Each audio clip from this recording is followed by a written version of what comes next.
warahmatullahi wabarakatuh. Hamdan syukran lillah, salatan wassalaman ala rasulillah, la nabiyya ba'da, amma ba'd. Puji syukur atas hadirat Allah Subhanahu wa Ta'ala, yang mana berkat rahmat dan karunia-Nya kita dapat berkumpul di ruangan yang kita cintai ini. Salawat beserta salam tak bosan-bosannya kita curahkan kepada arwah pujangga Islam yang membawa kita dari zaman naik unta sampai zaman naik Toyota, yang melafazkan Allahumma salli ala Sayyidina Muhammad wa ala ali Sayyidina Muhammad. Baiklah, saya tidak akan memperpanjangkan kata-kata al-muqaddimah. Langsung saja pada judul ceramah singkat saya pada hari ini, yakninya air mata pemadam api neraka. Mata adalah jendela hati. Air mata yang tergenang dari pelupuk mata lalu tumpah membasahi pipi merupakan ekspresi atau luapan yang tak tertahankan. Sehingga di saat kita bersedih, bisa jadi kesedihan itu tumpah melalui air mata. Begitu juga di saat gembira, di saat mengalami ketakutan yang mencekam, dan di saat takut kepada Allah Subhanahu wa Ta'ala. Lalu, air mata manakah yang memadamkan api neraka? Untuk mendapatkan jawabannya, Rasulullah SAW pernah bersabda, tidak akan masuk neraka orang yang menangis karena takut kepada Allah, sehingga haram bagi matanya disentuh oleh api neraka. Di dalam kitab Daqaiqul Akbar juga dijelaskan, nanti pada hari kiamat orang akan disibuk. Nanti pada hari kiamat seseorang akan didatangkan setelah ditimbang amal perbuatannya.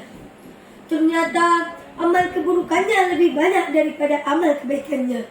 Ketika ia hendak dimasukkan ke dalam api neraka Jahannam, tiba-tiba sehelai rambut matanya berkata, "Ya Tuhanku, Rasulmu pernah bersabda, tidak akan masuk neraka orang yang menangis karena takut kepada Allah, sehingga haram bagi matanya disentuh oleh api neraka."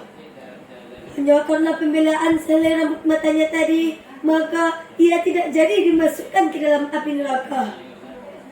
Di dalam riwayat lain juga dijelaskan, nanti pada hari kiamat orang akan disibukkan dengan urusannya sendiri-sendiri, termasuk para nabi. Ketika mereka dimintai pertolongan, mereka mengatakan, "Nafsi, nafsi." Kecuali nabi teristimewa, Nabi Muhammad SAW. Ketika hari yang sibuk itu, beliau juga sibuk mengurusi umatnya seraya berkata, "Ummati, ummati, bagaimana halnya dengan umatku? Selamatkan umatku, selamatkan umatku."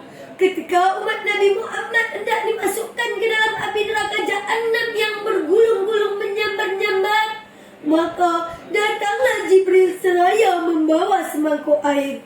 Dengan secepat kilat, Nabi mengambil air tersebut dan memadamkan pada api neraka Jahannam yang padam seketika.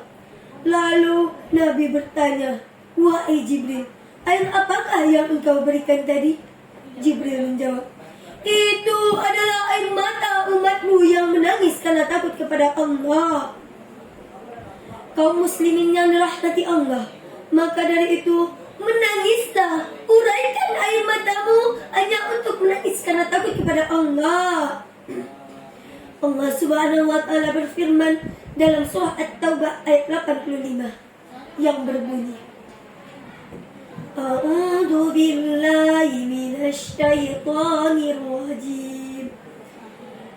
Falyad'u qalilan walyabku katsira. Yang artinya, aku berlindung kepada Allah dari godaan syaitan yang terkutuk dengan menyebut nama Allah yang Maha Pengasih, Maha Penyayang. Maka hendaklah engkau menangis banyak dan tertawa sedikit. Baiklah, hanya itu yang dapat saya sampaikan. Billahi taufik wal hidayah. Wassalamualaikum warahmatullahi wabarakatuh.